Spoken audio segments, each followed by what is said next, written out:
Welcome, ਖੁਸ਼ਾਮਦੀਦ जी आए अपने programme बीतियां रुतां दे विच। मैं तुहाडा मेज़बान सरफराज। नवीं कहानी। अज की कहानी है रिश्तियां दे उत्ते। भई जिहड़े आपां रिश्ते करने अपनियां भैणां ते जां धीआं दे, उन्हां दे मुतलक अज गल करांगे कि पहले वक्तां दे विच लोग किस तरह आजमांदे सन जां देखदे सन, परखदे सन भी रिश्ता कीता जावे या ना कीता जावे।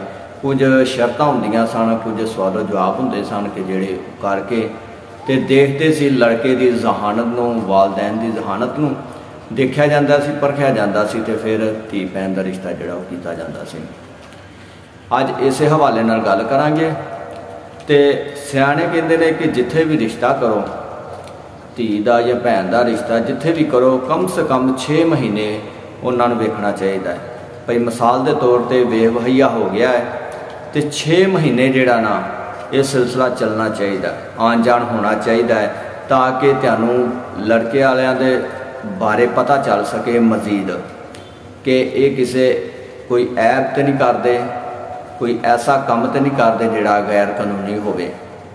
ते जिहड़े लोग दस्ती रिश्ता कर लेंदे ने, यानी कि इधरों रिश्ता देखा तो इधरों जी बहुत चंगे ने, बहुत कारोबार ठीक है, अच्छे लोग ने, क्योंकि वक्ती तौर पर अच्छा हर कोई बन के वहा दिंदा है।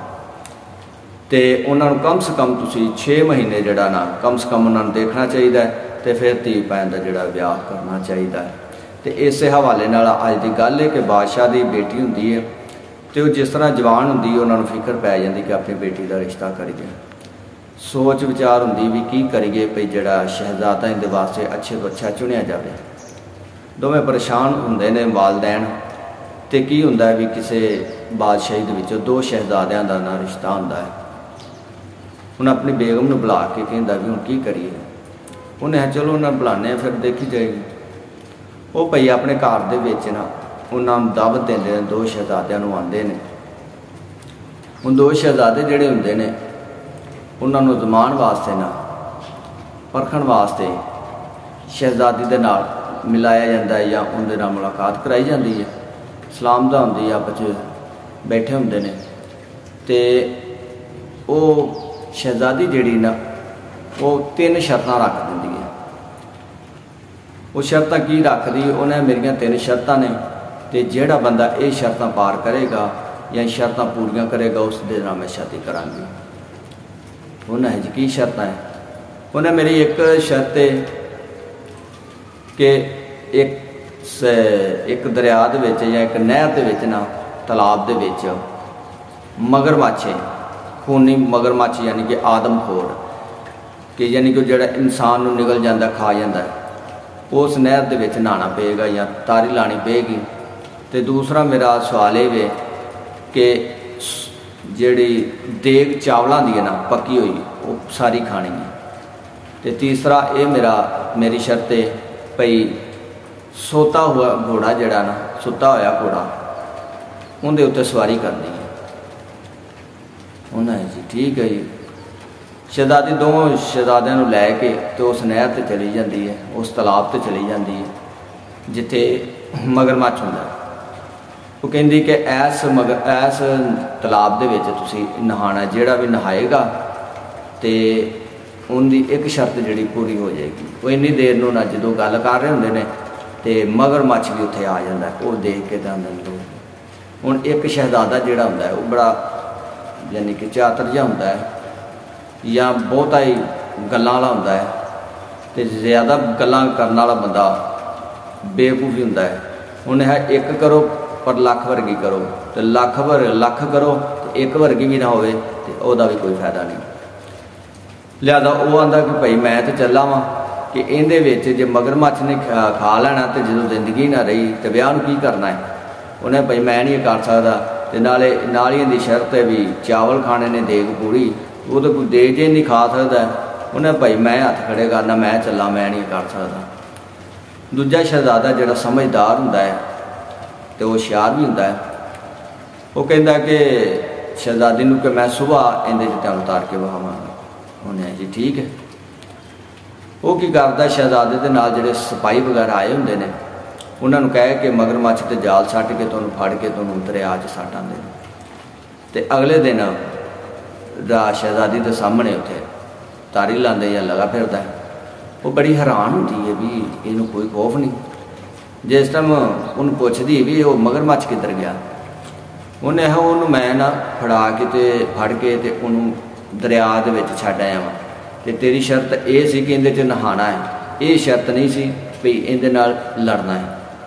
शहजादी थोड़ी हसी भई ठीक है भाई गल तो मेरी इंजी सी।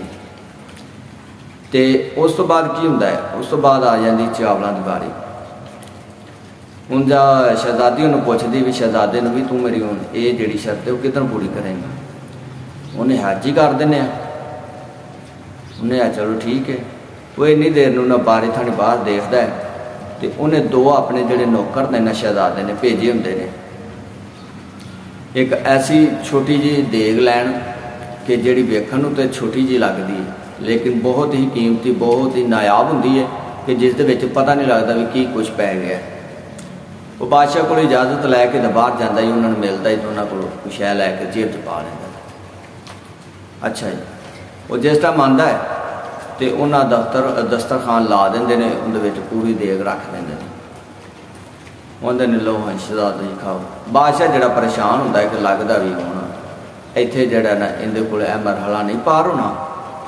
वैसे अंदरों बादशाह भी तो उनकी रानी जड़ी ना वो भी चाहते हैं कि इस शहजादे नाल ना शादी हो जाए तो ये शर्ता शुरता भावें रह नहीं दे, लेकिन जो देखता ने भी देग आ गई तो उन्हें भी हूँ थोड़ा डर जाता भी हूँ किस तरह होएगा। चलो बहरहाल उन्होंने देख को दे के तो आप चले जाते हैं। वो की करता अपनी जेब के जी तलिस्मी या कीमती देग होंगी ना वो कढ़दा तो सारे चावल उनके पलट देता, पलट के तो जेब च पा लेंदा तो उन्होंने बुलांदा है। अद्धे घंटे बाद उन्होंने कहता लो जी शहजादी साहबा तेरी जी देग है ना वो भी खत्म हो गई है। बादशाह भी थोड़ा खुश होंदा है तो आपकी बेगम को कहता भी लै भी लग तू तैयारियां कर, लगता है कि ये तीसरी शर्त भी जी ना वो पार कर लेगा। अच्छा जी, अगले दिन की होंदा, अगले दिन वेखते हैं वो शहजादा बड़ा खूबसूरत घोड़ा लैके ना तो वो कर रहा होंदा तो बादशाह पूछता भी शहजादे घोड़ा कितों लिया। उन्हें यह बड़ा कीमती घोड़ा है तो मैं फलानी जगह तो मंगवाया है, तो ये ऐसा घोड़ा है कि जिसकी नस्ल बहुत ही अच्छी हैगी तो इनका तो लिया मैं नाम ही चुन लिया। उन्हें अच्छा, उन्हें चलो ठीक है। शहजादी आती है, शहजादी को भी घोड़ा बड़ा पसंद आता है क्योंकि वो बड़ा होंदा प्यारा जिहा कलर होंदा है तो कद काठ जिहा होंदे, गर्दन ते बाल वगैरह भी काफ़ी होंदे ने लंबे लंबे, तो उन्होंने बड़ा खूबसूरत लगता है। उन्हें शहजादे यानी कि घोड़ा कितों लिया, उन्हें शहजादी ने कहता भी यह घोड़ा मैं बड़ा कीमती लिया है तो मैं इनका नाम ही जड़ा रख लिया। उन्हें की उन्हें मैं इस घोड़े का नाम रखा सोता हुआ घोड़ा, कि मैं इनका नाम रखा सोता हुआ घोड़ा। तो तेरी जी शर्त है वो भी यहो ही है कि सोते हुए घोड़े के उत्ते सैर यानी कि सवारी करनी। तो उन्हें हलो हूँ मैं चला इंदे तो सवारी करना, उनके एक मारदा यानी कि उन्होंने टोरदा ही तो राउंड कढ़ के तो वापस आता है। बादशाह भी हसन लग पैंदा ते रानी भी तो शहजादी भी। हुण तीसरी शर्त होंदी भी सोते हुए घोड़े के उत्ते सवारी करनी, वो कर लेंदा है। तिन्ने शर्तां जिहड़ियां ना वो पूरियां हो जांदियां ते वो अपने वालदैन नूं शहजादी कहती है कि मैं चाहती सा कि मैं एक ऐसा हमसफ़र जिहड़ा अपना ऐसा शहजादा चुना कि जिहड़ा अकलमंद भी होवे ते नाल चलाक भी होवे। तो उन्हें इसलिए मैं अपनी शर्तां रखियां सन तो बादशाह भी आंदा भी ठीक है तू सही कीता है। तो ये सी कि लोग परखदे सन अगली जहानत नूं अपना जीवन साथी चुनन वास्ते, तो सानू भी जड़ा ना ये चीज़ों का ख्याल करना चाहिए। उम्मीद है कि अज की जी कहानी है तुहानूं चंगी लगी होएगी। अगली वीडियो फिर तुहाडे नाल मुलाकात होएगी। तद वास्ते मैनूं दो इजाज़त। अल्लाह ने के बाद पाकिस्तान जिंदाबाद, पाक फौज जिंदाबाद।